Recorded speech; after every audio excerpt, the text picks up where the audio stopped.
Welcome back to the Filmfest studio. My name is Ilona. I'm the artistic director of Filmfest Bremen, and it's a pleasure to have guests from America with me in the studio now.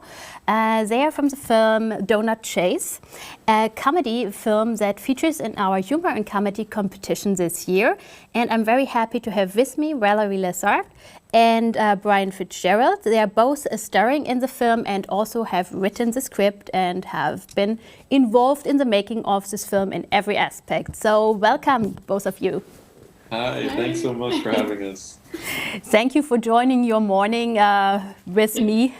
And yes, coming to Bremen again virtually. You have been attending the Film Fest for the second time now, digitally. Yes. We loved the first time. I know. It's such a great festival. So Yeah. It's nice to have you back, and the third time is a lucky time, right? So the next time we will meet in person. That's Yes. it. Yes. So you're back this year with Donut Chase, which is a very unusual comedy film. There's a lot of action involved there, and a lot of, let's say, police movie and also gender stereotypes are played with. So first question, obviously, with this film is, did you have as much fun making it as we had watching it? Yes, Yeah. for sure. Especially when we were filming it, I remember with Lisa, the other cop, we were standing in front of the police car eating the donuts, and we couldn't believe it. We're like, how did we write this and we're doing this right now? This is so ridiculous. And we had a lot of fun. It was a really fun time. Yeah. It was really worth it. So when you write, like, do you write as a collective? Because there's so many people, like at least 4 people very much involved in this project. And I think you've worked together before, right? So how does the creative process work for the 4 of you? Yeah, that's an interesting question. So we did work with Lisa. Lisa Barron was our co-writer on this, and she was, like Val said, the other police officer. And we have worked with her on other projects. So I think it stems with an idea, and then we knew we wanted to work with her. Yeah. Also, she's from Utica, New York, which is it's about 3 or 4 hours outside of New York City. Yeah. And so she said, we can film in her town. And so we're like, all right, let's do it. So we kind of kicked into gear. We worked out the script, and We just she added on each other's thoughts and Yeah. ideas, and then I don't know, it's been working well for us as a collective. Yeah, and then once we brought Sarah Baskin in to direct, she also had, like, as the director, have feedback and helped us cut down the script and make it something we could do in, what was it, 3 days of shooting? Yeah. So definitely collaborative, and I think that's the best way to do it. And I also think there is like a spontaneous nature of the film, that you don't know what's going to happen next. So was everything scripted, like, precisely, or did you improvise a little? Because some scenes, they seem to flow very naturally. I have to say though, most of them follow the script. Okay. We had to do some adjustment with the shooting date, because when we arrived to Utica, there was like a natural disaster. And so there was water flooding everywhere. The roads were closed. So we had to switch our days, but it still worked out. And then there's not that much improv. There's a little bit. But It did change. Like, I won't spoil anything, but that moment where you were talking about outside, you're near the police car, and that whole moment of enjoying. Yes, there's like little moments where when we started the scenes, or where Sarah, the director, allowed us to kind of Go further. like do a take that's like, just go for it. Yeah, So, she really. and that did make some of those takes did make it into the film. Yeah, and I think this film is also a lot about misunderstandings that arise in communication. Absolutely. Yeah. So did you research all those codes and all the history of these kind of communication tools that the police or the FBI and also just regular people use to communicate with each other? Was it something that interests you?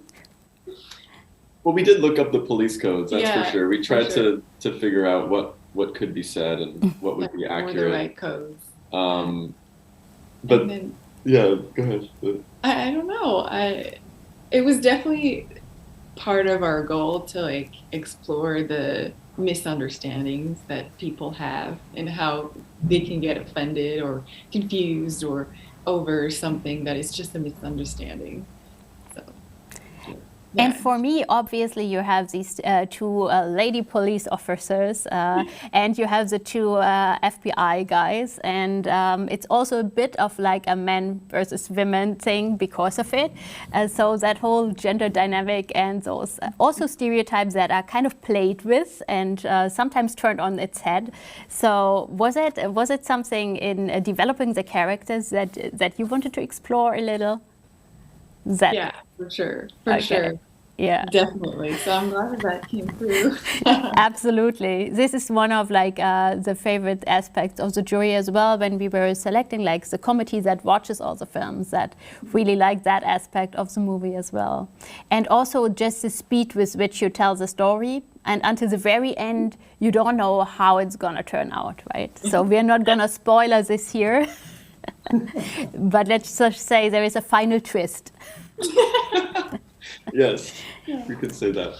Like after shooting this film, can you see, like even enjoy looking at donuts, or how many did you have to eat during the shoot? Oh my God, I probably ate 50 donuts. I don't know how many I ate. But They were great though. they were really good. I have to say, we used some of the local donuts in Utica, and they were amazing. So that also was kind of a treat. Yeah, Daylight Donuts, Yeah. right? Big shout out to Daylight Donuts. Their powdered jelly donut was really, really special. And but I can't say that I've had another jelly donut since.